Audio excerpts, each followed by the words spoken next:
গত ১২ June air ইন্ডিয়ার flight ১৭১ বিধ্বস্ত হওয়ার ঘটনার প্রাথমিক তদন্তে চাঞ্চল্যকর তথ্য উঠে এসেছে।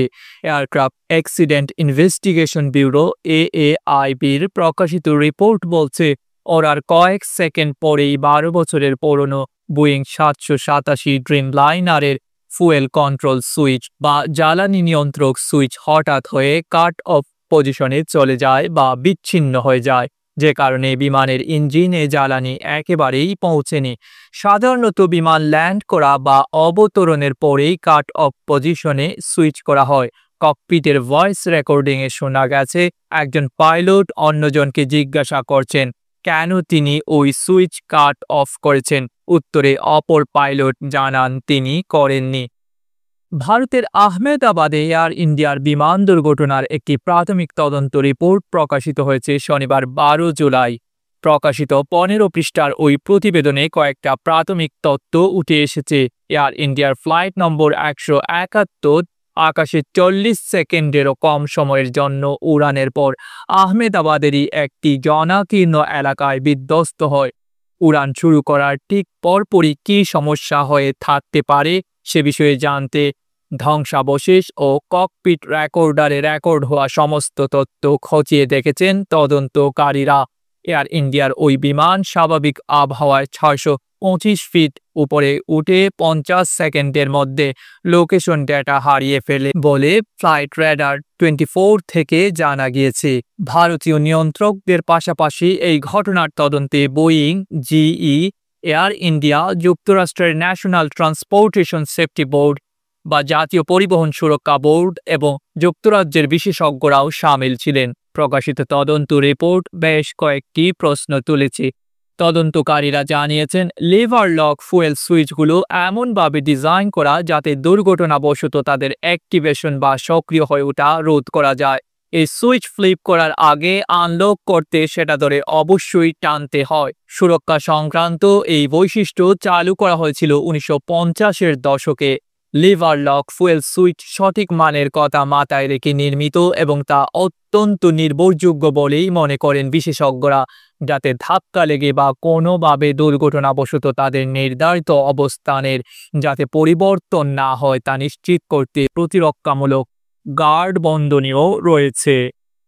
এএআইবি বিমানটির দুর্ঘটনা বা বিধ্বস্ত হওয়ার বিষয়ে ১৫ পাতার যে প্রাথমিক রিপোর্ট প্রকাশ করেছে তাতে বিমানটি উড্ডয়নের কয়েক সেকেন্ড পর বিধ্বস্ত হওয়ার আগে যা যা ঘটেছিল তার বিস্তারিত বর্ণনা দেওয়া হয়েছে।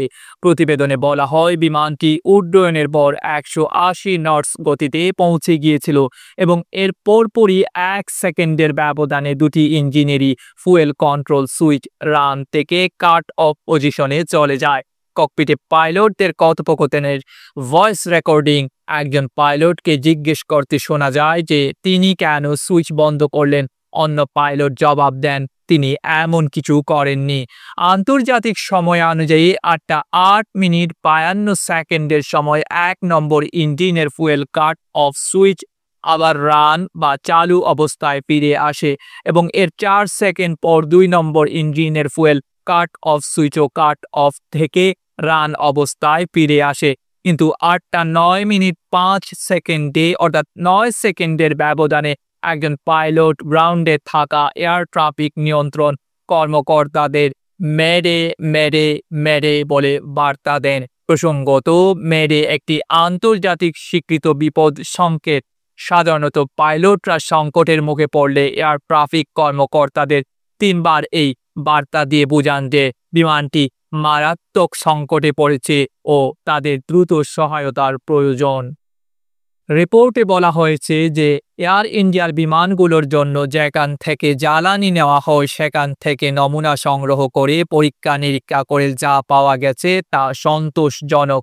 এভিয়েশন বিশেষজ্ঞরা এর আগে বলেছিলেন যে বিমানটির বিধ্বস্ত হওয়ার জন্য জ্বালানি দূষণও একটি সম্ভাব্য কারণ হতে পারে। এছাড়া জ্বালানি দূষণ বা জমাট বেঁধে যাওয়ার কারণেও ইঞ্জিন ফেলিওরের ঘটনা ঘটতে পারে।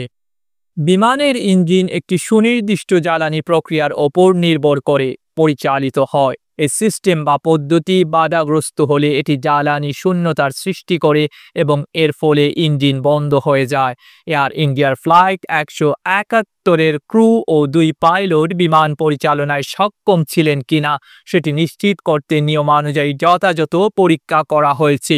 রিপোর্টে বলা হয়েছে মুম্বাই ভিত্তিক উভয় পাইলট আহমেদাবাদ এসেছিলেন একদিন আগে এবং তারা বিশ্রামের যথাযথ সময় পেয়েছিলেন। ক্রু ও পাইলটদের শ্বাসনালীর পরীক্ষাও হয়েছিল স্থানীয় সময় সকাল 6টা 25 এবং তাদের বিমান চালনার জন্য উপযুক্ত পাওয়া গিয়েছিল বলে ওই রিপোর্টে উল্লেখ করা হয়।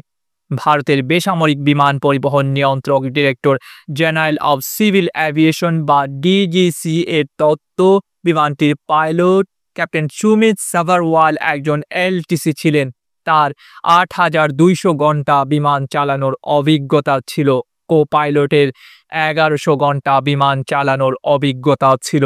এলটিসির অর্থ হল লাইন ট্রেনিং ক্যাপ্টেন, অর্থাৎ তিনি অন্য পাইলটদের প্রশিক্ষণ দিতেন। ডেস্ক রিপোর্ট, আধুনিক কাগজ।